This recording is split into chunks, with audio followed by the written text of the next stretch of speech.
Greetings, everyone. Hope all of you are having an absolutely fantastic day.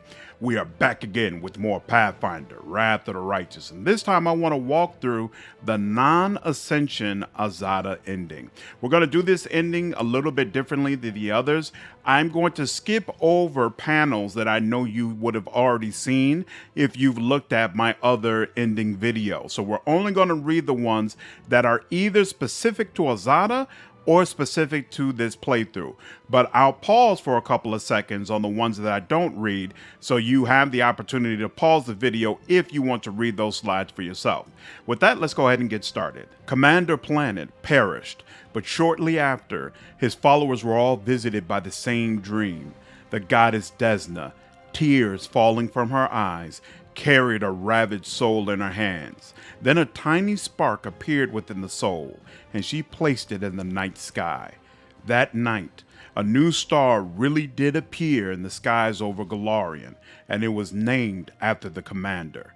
It is not always visible, but should a traveler get lost in a blizzard or a ship run into a fog bank near a dangerous reef, the star will miraculously wink into existence, illuminating the path to safety.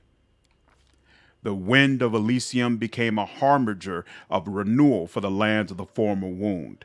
The corruption-torn waste became lush once more, and where lava lakes once steamed, there grew groves of towering trees. Some of the vegetation seemed to have come straight from a dream. This rejuvenated land became a beautiful garden, an inspiration for dreamers. Lovers and poets would go there to watch the moon rise through the sparkling waterfalls, or to catch the reflections of the stars in the streams. The Free Crusaders did not stay together for long. Their main goal had been achieved, but there were still plenty of places left in the world where injustice was rampant, where courage and imagination were needed. Scarinthal and his treants had their branches full. They had to take care of the new, rapidly growing forest. Scarinthal, during his time as a Free Crusader, came to understand and even love city customs in his own way.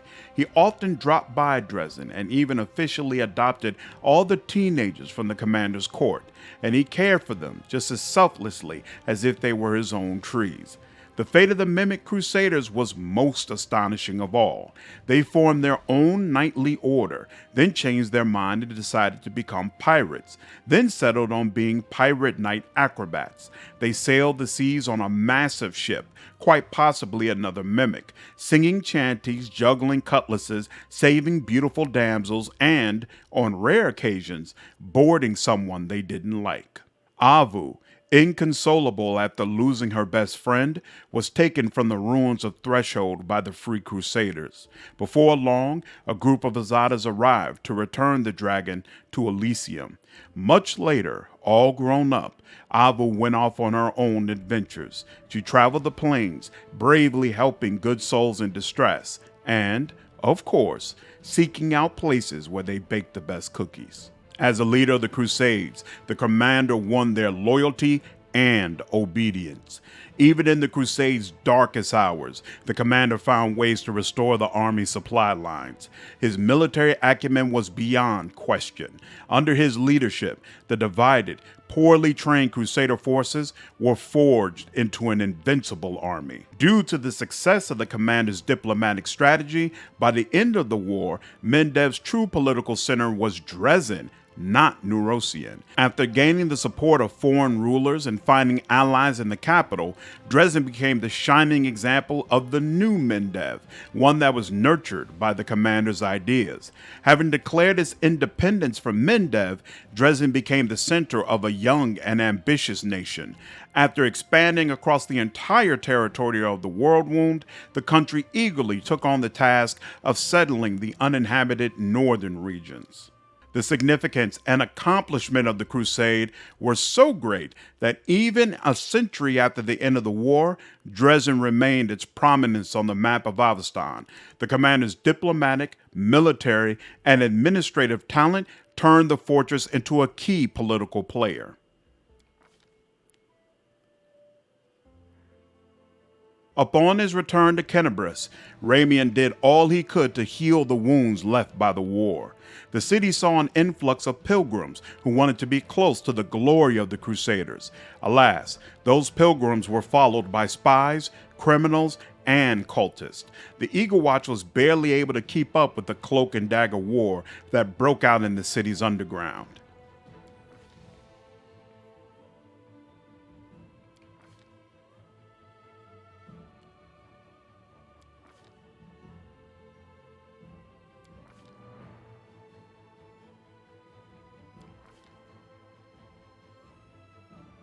Several hundred years after the conclusion of the Fifth Crusade, somewhere on another plane, far from both the Abyss and Golarion, two runaway Lilitus met, Monago and Shavaro.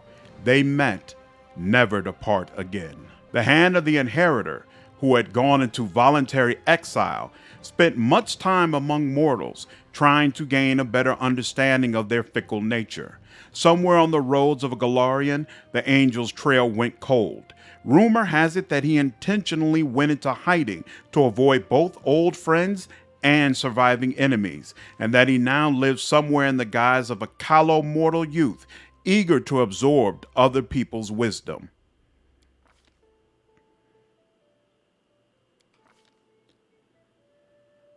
Finnian, a Pathfinder who also happened to be a talking weapon, continued his travels in the hands of many warriors, seasoned and otherwise. Throughout the following centuries, he was lost in battle on a number of occasions, only to be found again in some fantastical treasure room on the other side of Golarion.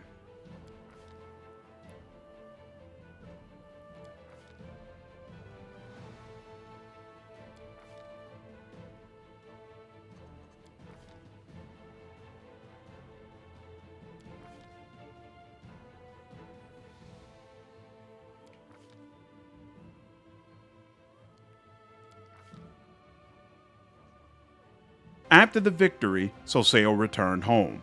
Now a famed Crusader hero, he humbly officiated at a temple of Shellin, painted, grew sweet-smelling fruits, and made the best wine in the region.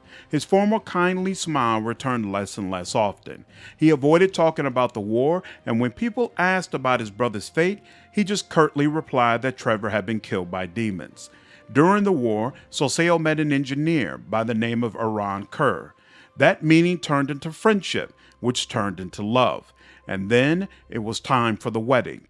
Later, the cleric would say that only the memory of his beloved had allowed him to cope with the terrors of the abyss and keep his sanity. The Fifth Crusade had concluded, but the former paralictor Regil Durenge was plagued by doubts. Had his every step been truly faultless? He returned to Cheliax and spent much time pensively wandering the cemetery where the members of his order were usually buried, and it was there that his bleaching-stricken body was eventually discovered. Arue had changed her nature, completely ridding herself of evil, but she would not dare to live among mortals. She took up residence in a small house away from their settlements. Shortly afterward, rumors began to spread. Some said there was a kind sorceress living in the cottage, or perhaps a reclusive saint, and people would come to her asking for help. She never refused anyone, and in time, she earned their trust and friendship. With each year, she spent more and more time in the dream world. The wondrous dreams where her beloved was alive came to replace personal interactions with living folk. She still helped those who came to her, but the chances of finding her at home grew smaller and smaller. I shall send you to the Maelstrom, the plane on the edge of the world. A place to which the gods' gazes do not stray. And that's the end. Hope you all enjoyed the playthrough. I absolutely had a ball making content for it. Aeon is up next. Take care.